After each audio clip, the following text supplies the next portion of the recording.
this is somewhat taking the shine off Isak. Obviously, we spoke yesterday. That statement was made just about before we went to air. Headlines all over the papers about trust, in case you didn't see it. This is what he put on Instagram. The reality is that promises were made, and the club has known my position for a long time. To now act as if these issues are only emerging is misleading. When promises are broken and trust is lost, the relationship can't continue. That's where things are for me right now, and why change is in the best interests of everyone, not just myself. Newcastle then last night, quick to respond, saying, we are clear in response that Alex remains under contract and that no commitment has ever been made by a club official that Alex can leave Newcastle United this summer. We want to keep our best players, but we also understand players have their own wishes and we listen to their views. We have been clear that the conditions of a sale this summer have not transpired. We do not foresee those conditions being met. We strive to retain our family feel.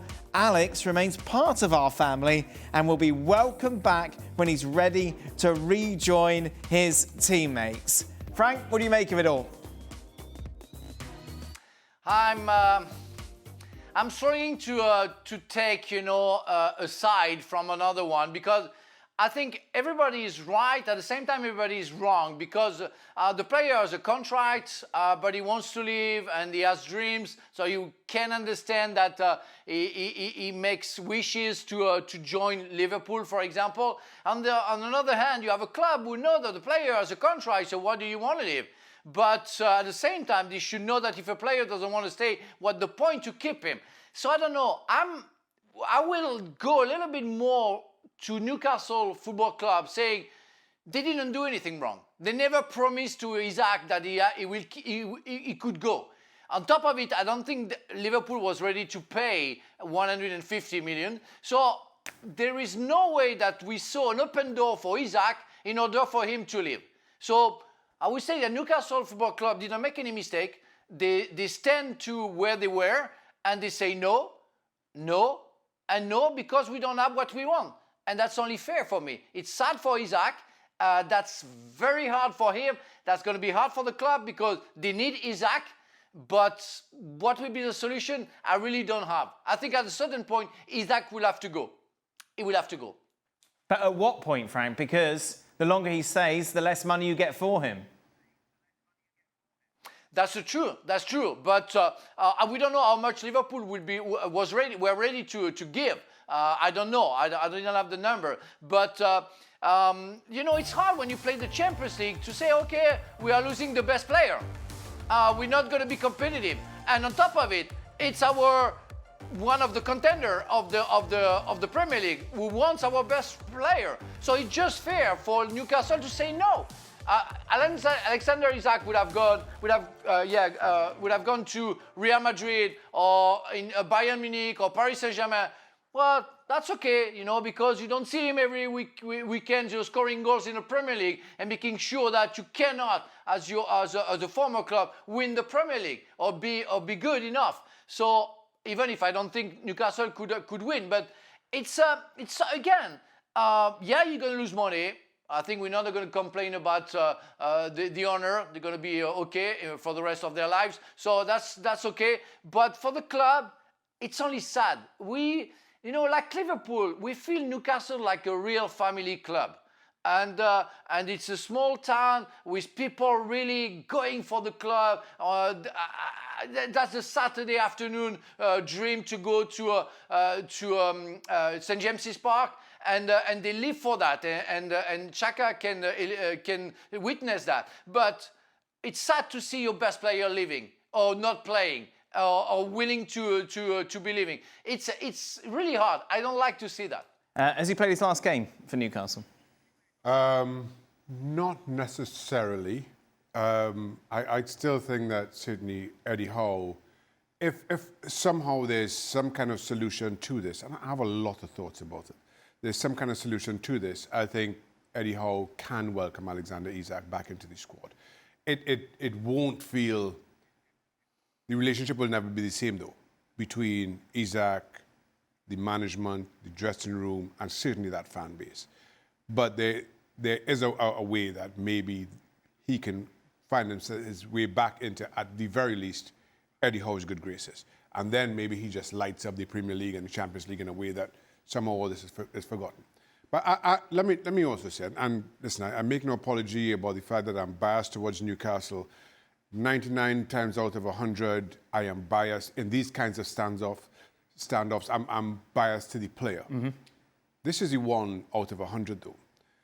And I don't understand how, without even getting to whatever Alexander Isak is kind of pointing toward in terms of an agreement, and again, I have a lot of thoughts about that. Whatever that was, you don't go back to your former club to train.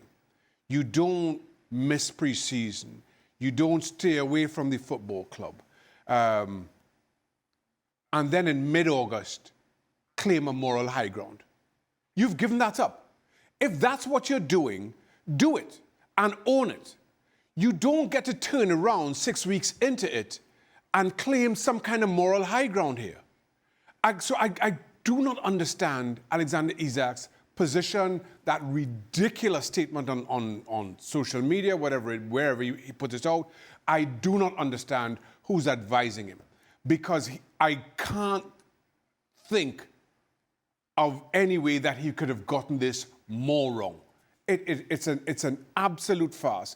And credit to Eddie Howe and the club for at least trying to find some kind of a solution to this. Because the truth is, and as Frank alluded to, he's got 3 years left on his contract.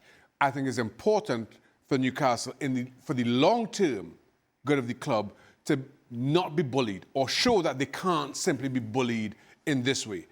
And they're trying to do that as best they can while understanding the role that Isak has played in Newcastle, getting back to Champions League football, etc., etc. So credit to the club for how they've handled all of this. For Alexander Isak, again, probably my biggest question is, who is advising him? He's completely gone about this the wrong way, Isak. I agree with everything Shaka said.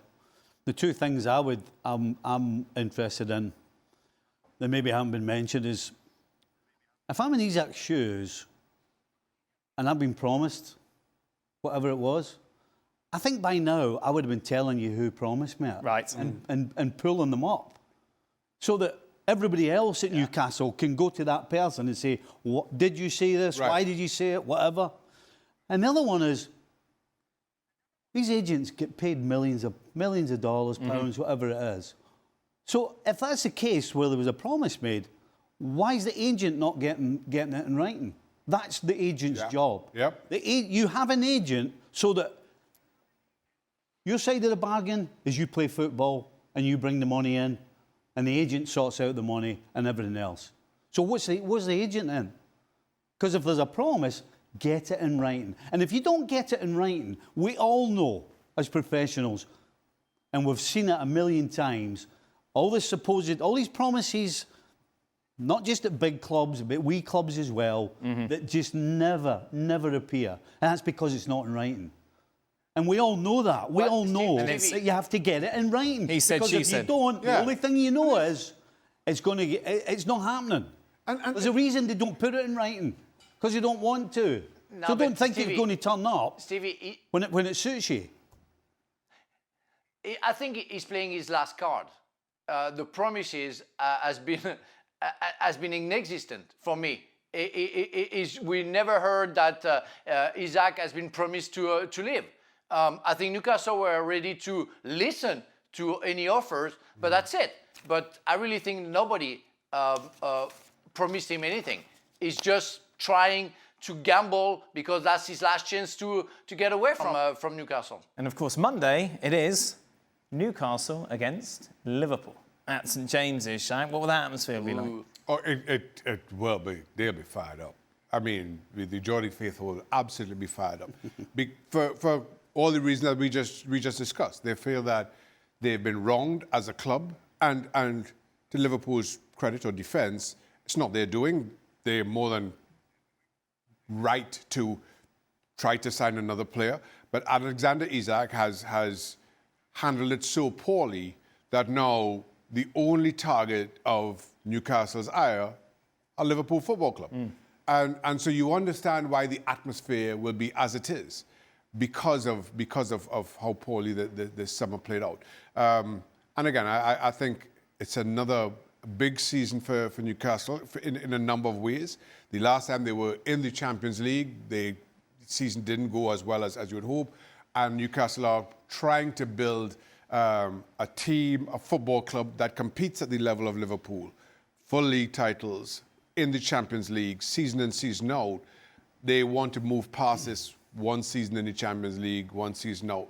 So I think it's a big season for them to kind of re-establish, if not establish themselves as that size of club. I'm sure more discussions about Isak's future on the next edition of ESPN FC and more rumours made up about as they're going to Spurs.